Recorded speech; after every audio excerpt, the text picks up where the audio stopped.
হ্যাঁ গো বড় ভাই, বলছি তো ফাটছে গো এবার হায়দ্রাবাদকে দেখে। এ কোন সা হায়দ্রাবাদ জাগ গিয়া ইয়ার, এরা তো বিশাল মার দিচ্ছে ভাই। হ্যাঁ, আটকানো যাচ্ছে না যে এদেরকে। এরা আর দ্বিতীয় গ্যাংস্টার নয় ভাই, বুঝলে তো। এইবারের জন্য এরাই মেন গ্যাংস্টার, কারণ মেন গ্যাংস্টাররা তো আপাতত টেবিলের তলায় ভাই লুডো খেলতে ব্যস্ত আছে, তাই এইবারের জন্য এরাই মেন গ্যাংস্টার।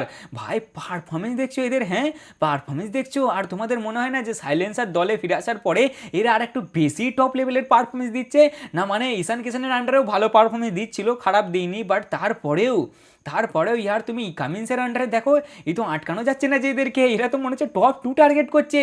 চলে এলো ভাই টেবিলের টপে এরা, টেবিলের টপে সানরাইজার্স হায়দ্রাবাদ, যেখানে প্রথমে 4টে ম্যাচে জাস্ট একটা ম্যাচ জিততে পেরেছিল, সেখানে তার পরের 7টা ম্যাচে 6টা জিত ভাই, 6টা জিত এদের, এবং টেবিলের টপে এরা। আজকে চলে এলো পাঞ্জাব কিংস 2 নম্বরে, যারা টেবিলের টপে ছিল এতদিন ধরে। মানে ওদের কথা আর বলো না ভাই, ওদের কথায় আসছি পরে। ওরা যা জঘন্য পারফরমেন্স দিয়েছে তারপর আর কিছু বলার নেই ওদেরকে, বাট সত্যি আর তারিফ করতে হবে হায়দ্রাবাদের। জাস্ট টপ নচ পারফরমেন্স যাকে বলে। মানে টুর্নামেন্ট শুরুর আগে যে বোলিং লাইন আপ নিয়ে মজা উড়াচ্ছিলাম, যাদের বোলিং লাইন আপ নিয়ে ঠাট্টা করছিলাম, হাসছিলাম যে কি করবে এরা, কিভাবে কি করবে, সব থেকে বেশি মার খাবে হয়তো এরা, এরা হয়তো টেবিলের নিচে থাকবে, এরা টেবিলের টপে ভাই, টেবিলের টপে। আর দেখে তো মনে হচ্ছে টপ 2 টার্গেট করছে এরা। লাস্ট 10-11 বছর ধরে পাঞ্জাব কিংস নাকি হায়দ্রাবাদের মাঠে হারাতেই পারেনি হায়দ্রাবাদকে। লাস্ট টাইম যখন হারিয়েছিল সেটা ছিল সেই তোমার 2014 সালে, তারপর থেকে আর হারাতে পারেনি। 9টার মধ্যে 9টাই জিত, মানে এই গ্রাউন্ডে যে লাস্ট 9টা ম্যাচ হয়েছে 9টাই জিতেছে সানরাইজার্স হায়দ্রাবাদ। মানে ভাবো কীরকম ডমিনেশন এদের। তবে আজকে ভাই সম্পূর্ণ চান্স ছিল পাঞ্জাব কিংসের এই রেকর্ডটা ব্রেক করার, বাট ওরা ইচ্ছা করে হেরেছে, ভাই, ওরা নিজের দোষে ম্যাচ হেরেছে। আমার প্রেডিকশন ঠিক হয়েছে গুরু, ঠিক আছে? আমায় বলবে না ভাই, ঠিক আছে? আমি দোগলাগিরি করছি না আর ভিকটিম কার্ডও খেলছি না। আমার প্রেডিকশন আজকে ঠিক আছে। মানে ওরা যদি অত ক্যাচ ছাড়ে তো আমার দোষ, আমি কি করব? মরণ দশা সত্যি। মানে ভাই নমস্কার তোদেরকে, কি প্ল্যান আছে তোদের ভাই? প্রথমে 6টা ম্যাচ জেতার পর 2টো হ্যাট্রিক করার পর এবার কি হারের হ্যাট্রিক করার প্ল্যান আছে নাকি ডবল? একটা হ্যাট্রিক তো অলরেডি হয়ে গেল, প্রথমে রাজস্থান, তারপর তোমার জিটি, আর আজকে হচ্ছে হায়দ্রাবাদ। এটা কি ছিল? এটা ছিলটা কি? প্রথম ম্যাচটা যখন হারলো না ভাই, কার বিপক্ষে হারলো? রাজস্থানের বিপক্ষে মনে হয়। আমি বললাম চলো ঠিক আছে ইয়ার, হতেই পারে, তোমরা ভালো করে যে দেখবে, যদি বিশ্বাস না হয় আমি বলেছিলাম যে ঠিক আছে ইয়ার, একটা ম্যাচ হারতেই পারে। প্রথমের 5-6টা ম্যাচ জিতে আসছে, একটা ম্যাচ দিন খারাপ ছিল হেরে গেছে, দ্বিতীয় ম্যাচ হারার পরেও বললাম যে চলো ভাই কপাল খারাপ ছিল হেরে গেছে। বাট আজকে কি বলবো, আজকে তো যেমন ব্যাটিং করেছে তার থেকেও বাজে বোলিং করেছে, আর ফিল্ডিং, ওরে বাপরে, ফিল্ডিংয়ের কথা আর বলো না ভাই। অস্কার দাও এদেরকে জাস্ট ফিল্ডিংয়ের জন্য, বুঝলে তো? অস্কার দাও এদেরকে। এরা ম্যাচটা জিততে পারতো ভাই, এরা এই রেকর্ডটা আজকে ভাঙতে পারতো, সম্পূর্ণ এদের হাতের মধ্যে ছিল আজকে। কিন্তু না, ক্যাচ ছেড়ে দিলে এরা, একটা ক্যাচ ছাড়লে হয় ভাই, একটা 2-3টে করে ক্যাচ ছাড়ছে, 2-3টে ক্যাচ ছেড়েছে আজকের ম্যাচে, আর একটা ছেড়েছে তোমার একটা রান আউটের চান্স মিস করেছে। মানে তোমরা একবার চেহেলের কথা ভাবো ভাই, চেহেলের নাকি 8টা ক্যাচ মিস করেছে এরা এই সিজনে, 8টা।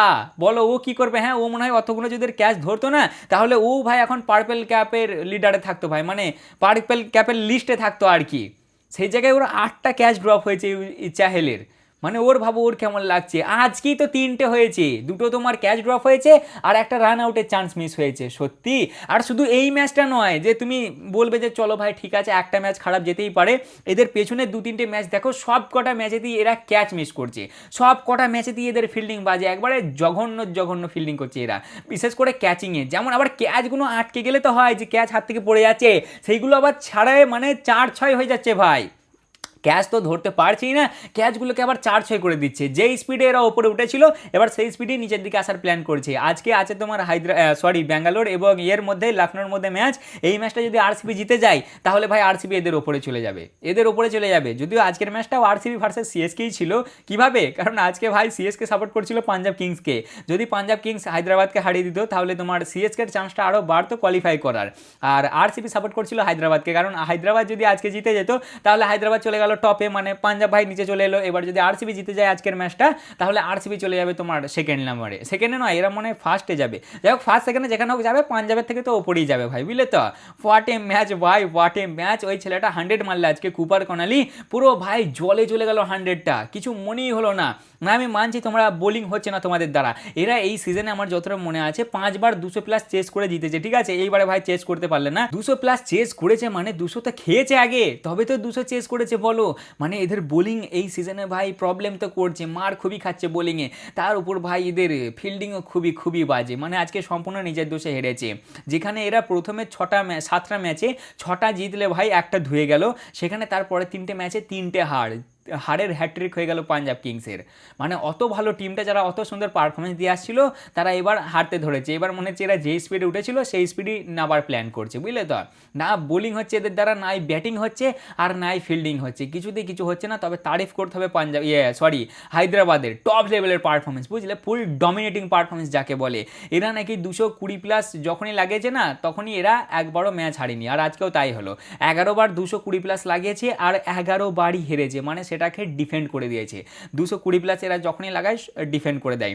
বর্তমানে পয়েন্টস টেবিলে তোমার হায়দ্রাবাদ চলে এলো 1 নম্বরে, যারা 11টা ম্যাচ খেলেছে 7টা জিতেছে 4টে হেরেছে, 14 পয়েন্ট হয়ে গেল এদের অলরেডি। আর পাঞ্জাব আছে তোমার 2 নম্বরে, যারা 10টা ম্যাচ খেলেছে 6টা জিতেছে 3টে হেরেছে এবং 13 পয়েন্ট আছে। ওই যে কেকেআরের বিপক্ষে এদের একটা ধুয়ে গেল না, ওইটা ওদের একটু প্রবলেম করবে মনে হচ্ছে লাস্টে গিয়ে, বুঝলে তো।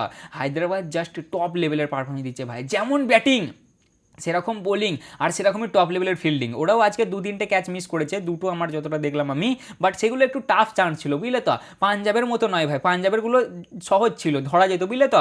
এদের ব্যাটার যে 3টে আছে না, তোমার ঈশান কিষান, তারপর হচ্ছে অভিষেক শর্মা আর ওইদিকে হেনরিক ক্লাসেন, 3জন বিশাল পারফরমেন্স দিচ্ছে। হেনরিক ক্লাসেন আছে তোমার অরেঞ্জ ক্যাপের লিডারের টপে, অরেঞ্জ ক্যাপ বর্তমানে ওর মাথায় আছে, ওর হচ্ছে তোমার 494 রান। 2 নম্বরে আছে আই থিঙ্ক অভিষেক, যার 475 রান। আর 3 নম্বরে আছে ঈশান কিষান, যার 404 রান। একবারে আউটস্ট্যান্ডিং পারফরমেন্স, বুঝলে তো। তারপরে ভাই আজকে ম্যাচ ছিল তোমার পাঞ্জাব এবং হায়দ্রাবাদের মধ্যে। প্রেডিকশন আমার আজকেও ভুল হয়ে গেছে, আজকের প্রেডিকশনের ভুলটা আমি আমার ঘাড়ে নিতে ইচ্ছুক নয় ভাই, আমি নেবো না। ওরা 3টে-4টে ক্যাচ ছাড়লে কি করে কি হয় বলো দেখিনি। হ্যাঁ, আমি কিচ্ছু ভুল বলিনি, আমি ঠিকই বলেছিলাম ওরা জিতবে, আর ওরা জিতেও যেত। আজকে সম্পূর্ণ ওরা নিজের দোষে হেরেছে, কারণ ক্যাচ ছেড়েছিল ঈশানের আর তোমার হেনরিক ক্লাসেনের, একজন মেরে গেছে 69, একজন মেরে গেছে 55, বলো।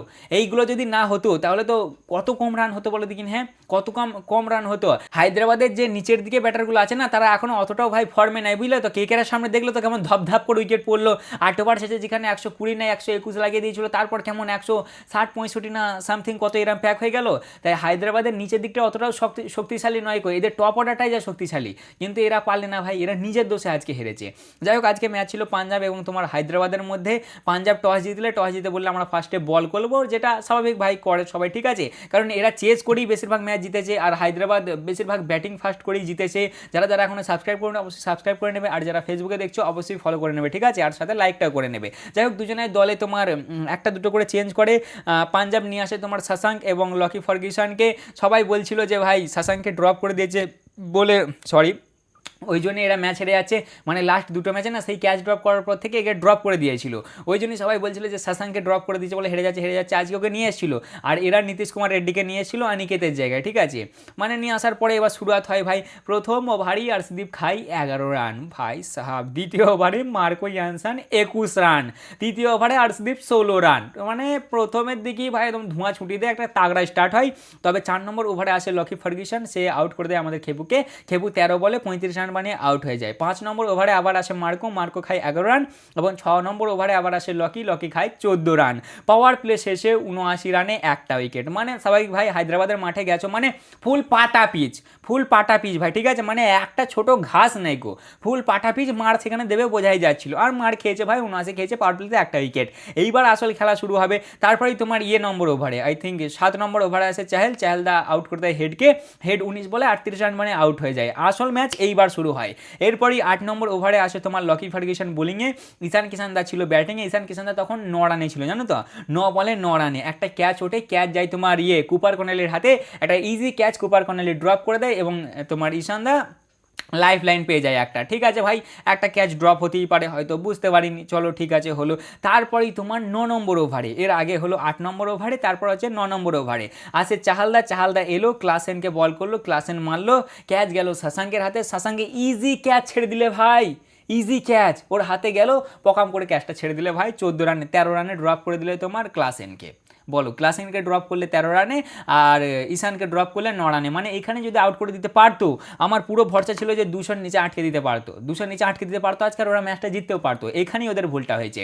10 ওভার শেষে 118 রান হয় 2 উইকেটে, তারপরেই আবার 11 নম্বর ওভারে তোমরা জাস্ট চ্যাহেলের কথাটা ভাবো যে ওর কেমন হয়েছে, হ্যাঁ 8টা ক্যাচ ড্রপ হয়েছে টোটাল ওর বলে। আচ্ছা 11 নম্বর ওভারে আবার আসে ইউজি চ্যাহেল, ঈশান কিষানদাকে বল করে, ঈশান কিষানদা তখন ছিল তোমার 14 বলে 18 রানে, ক্যাচ ওঠে, ক্যাচ যায় লকি ফার্গুসনের হাতে, লকি ফার্গুসন ক্যাচটা ধরেও ছেড়ে দেয়, ধরেও ক্যাচটা ছেড়ে দেয়, মানে কটা লাইফ লাইন হলো ঈশানদার, 2টো লাইফ লাইন হলো, একবার 9 রানে একবার 18 রানে। তারপরেই আবার সেই ওভারই তোমার লাস্ট বল ইউজিদা বল করে, প্রভ সিমরানের কাছে যায় বলটা, মানে আর কি ঈশানদা এগিয়ে ব্যাটিং করতে যায়, প্রভ সিমরানের কাছে যায়, প্রভ সিমরান ধরতে পারে না, রান আউটও করতে পারে না। বলো, 3টে চান্স মিস ঈশানদাকে, তখন ছিল তোমার ঈশানদা 20 রানে, একবার ঈশানদা ড্রপ হলো 9 রানে, একবার ড্রপ হলো 18 রানে, আর একবার রান আউট মিস হলো 20 রানে, মানে একটা ব্যাটার 3বার চান্স পেয়েছে, একটা ব্যাটার। বলো, আর ক্লাসেনের একটা ক্যাচ ড্রপই যথেষ্ট ছিল ভাই, তারপরেও একদম পুরো একদম সফটওয়্যার আপডেট করে দিয়েছে, বুঝলে তো। যাই হোক, তারপরেই তোমার 14 নম্বর ওভারে আসে ভিজয়ের সামনে ভাই 3টে 6 মেরে দেয় তোমার ঈশানদা এবং 50 কমপ্লিট করে 28 বলে, এবং 15 নম্বর ওভারে ফাইনালি আরশিদীপ পাজি আসে এবং আউট করে দেয় ঈশানদাকে। ঈশানদা 32 বলে 55 রান বানিয়ে আউট হয়ে যায়, সেট গিয়ে ফাইনালি ক্যাচ নেয় এবং এদের পার্টনারশিপটা ভেঙে যায় 48 বলে 88 রানের। চারটে চান্স এরা মিস করে এবং 88 রানের পার্টনারশিপ হয়ে যায় 48 বলে। 15 ওভার শেষে এদের 174 রান হয় 3টে উইকেটে। তারপরে তোমার 18 নম্বর ওভারে ক্লাসেন 50 কমপ্লিট করে 32 বলে। 20 নম্বর ওভারে ভিজয় আসে, আউট করে দেয় ক্লাসেনকে। ক্লাসেন ততক্ষণে তো ভাই সব শেষ করেই দিয়েছিল, 43 বলে 69 রান মেরে দেয়, ঠিক আছে, এবং নীতিশ লাস্টে মারে 13 বলে 29 রান এবং এরা 235 লাগিয়ে দেয় 4 উইকেটে। আরামসে আজকে 200-র নিচে আটকাতে পারতো, বাট ফিল্ডিং ভুল করেছে ভাই, আর বোলাররাও খুব মার খাচ্ছে, বুঝলে তো। বোলিংয়ের দিক থেকে দেখতে গেলে আরশিদীপ পাজি 4 ওভারে 43 রান খেয়ে একটা উইকেট, মার্কো 4 ওভারে 61, লকি ফার্গুসন 4 ওভারে 41 রান খেয়ে একটা উইকেট, ইউজি চাহেল 4 ওভারে 32 রান খেয়ে একটা উইকেট, আর বিজয় 4 ওভারে 54 রান খেয়ে একটা উইকেট, মানে খুব মার দেয় ভাই, একবারে এদের সফটওয়্যার আপডেট করে দেয় মেরে, বুঝলে তো। তারপরেই আসে পাঞ্জাব কিংসের ব্যাটিং, ভাবলাম এরাও হয়তো কিছু টক্কর দেবে, ভেবেছিলাম আজকের ম্যাচটা একটু এন্টারটেনিং হবে, বাট এরাও সেরকম কিছু করতে পারে না ভাই। প্রথম ওভারই প্যাট কামিন্স আসে, দেয় প্রিয়াংশ আরিয়াকে আউট করে, 3 বলে 1 রান বানিয়ে প্রিয়াংশ আরিয়া আউট হয়ে যায়। তারপরে দ্বিতীয় নম্বর ওভারে আসে নীতিশ, প্রথম বলেই প্রভ সিমরান সিংকে দেয় আউট করে, প্রভ সিমরান সিং 4 বলে 3 রান বানিয়ে আউট। তারপরেই তোমার 4 নম্বর ওভারে আসে ঈশান মালিঙ্গা, এসে দেয় তোমার সিরাজদাকে আউট করে, সিরাজদা 5 বলে 5 রান বানিয়ে আউট। ভাই 20 বলই এদের ম্যাচ শেষ, এক কথায় বলতে গেলে 20 বলই এদের ম্যাচ মোটামুটি হাফ শেষ হয়ে যায়, বুঝলে তো। 23 রানের মাথায় এদের 3টে উইকেট পড়ে যায়, পাওয়ার প্লে শেষে এদের 57 রান হয় 3 উইকেটে। তারপরেই তোমার 7 নম্বর ওভার আসে শিবাং, দেয় মার্কাস স্টয়নিসকে আউট করে, স্টয়নিসে 14 বলে 28 রান মানে আউট হয়ে যায়। 10 ওভার শেষে এদের জাস্ট 91 রান হয় 4 উইকেটে। তারপরেই তোমার 12 নম্বর ওভার আসে প্যাট কামিন্স, দেয় তোমার সুয়ান্সকে আউট করে, সুয়ান্স 17 বলে 25 রান বানিয়ে আউট হয়ে যায়। এদের মাঝে একটা পার্টনারশিপ হচ্ছিল সুয়ান্স এবং তোমার প্রিয়াংশ আরিয়ার মধ্যে, বাট কামিন্স নিজেকে নিয়ে আসে এবং দেয় আউট করে, 25 রান বানিয়ে আউট হয়ে যায়। এবং তোমার 13 নম্বর ওভারে সাকিব আসে, দেয় শশাঙ্ককেও আউট করে, ভাই সাহেব খালি ক্যাচই ছাড়তে জানে, একটু রানও বানিয়ে নাও সবজি, শশাঙ্কও আউট হয়ে যায় ভাই 3 বলে 4 রান বানিয়ে। এবং 15 ওভার শেষে 130 রানে এদের 6টা উইকেট পড়ে যায়। তবে হ্যাঁ, দাঁড়িয়েছিল একজন, সে হচ্ছে ভাই কুপার কোনালি, ছেলেটা আজকে 100 মেরেছে, 59 বলে 107 রান বানিয়েছে টোটাল, বাট ভাই কিছুই কাজে লাগলো না তার, এটা প্রথম আইপিএলের 100 ছিল, বাট কিছুই কাজে লাগলো না। এরও ক্যাচ ড্রপ হয়েছে, তোমার সাকিব ড্রপ করেছে, ওটা যদিও টাফ ছিল 63 রানে, একবার শিবাং ড্রপ করেছে, ওটাও অনেক উঁচুতে গিয়েছিল, এগুলো টাফ ছিল, বাট ক্যাচ তো ড্রপ করেছে এরাও। দিয়ে তোমার 20 নম্বর ওভারে শিবাং আসে, মার্কোকেও দেয় আউট করে, মার্কো 16 বলে 19 রান বানিয়ে আউট হয়ে যায়, ব্যাস দিয়ে এদের ম্যাচ ওখানেই শেষ ভাই। এরা 20 ওভার শেষে জাস্ট 202 রানই বানাতে পারে, 7টা উইকেট এদের পড়ে যায় এবং 33 রানে এই ম্যাচটা জিতে যায় হায়দ্রাবাদ। প্রথমে যখন ম্যাচ হয়েছিল এদের মধ্যে তখন সেটা 6 উইকেটে জিতে গিয়েছিল তোমার পাঞ্জাব কিংস, আর এই ম্যাচটা 33 রানে জিতে গেল তোমার কি বলে সানরাইজার্স হায়দ্রাবাদ। লাস্ট 10-11 বছরে তোমার গ্রাউন্ডে, হায়দ্রাবাদের গ্রাউন্ডে হায়দ্রাবাদকে একবারও হারাতে পারেনি পাঞ্জাব কিংস। যাই হোক ভাই, এই ছিল মোটামুটি ম্যাচের খবর। ভাই আজকে পারতো পাঞ্জাব কিংস জিততে, বাট ওরা পারলে না, কি আর বলবো বলো। কালকে ম্যাচ আছে এলএসজি এবং আরসিবির মধ্যে, কালকের ম্যাচটা আমার মনে হচ্ছে আরসিবি জিতবে, দেখা যাক কি হয়। হ্যাঁ, তা মোটামুটি এই ছিল আজকের ভিডিও। সরি, বোলিংটা বলতে ভুলে গেছি, বোলিংয়ের দিকে কামিন্স তোমার মোটামুটি এরা বোলিং ভালো করেছে ভাই, বিশেষ করে এদের ক্যাচিং আজকে টপ লেভেলের হয়েছে, হেভি ফিল্ডিং করেছে এরা, হেভি। কামিন্স 4 ওভারে 34 রান খেয়ে 2টো উইকেট, নীতিশ কুমার রেড্ডি 2 ওভারে 11 রান খেয়ে একটা উইকেট, ঈশান মালিঙ্গা 4 ওভারে 36 রান খেয়ে একটা উইকেট, সাকিব 4 ওভারে 40 রান খেয়ে একটা উইকেট, শিবাং 4 ওভারে 45 রান খেয়ে 2টো উইকেট এবং হার্ষ দুবে 2 ওভারে 36 রান খেয়েছে, একটা উইকেট নিতে পারেনি। তা মোটামুটি এই ছিল আজকের ভিডিও। কেমন লাগলো অবশ্যই জানাবে, ভালো লাগলে লাইক কমেন্ট শেয়ার অবশ্যই করবে। দেখা হচ্ছে আবার পরের ভিডিওতে, চলো ততক্ষণের জন্য টাটা।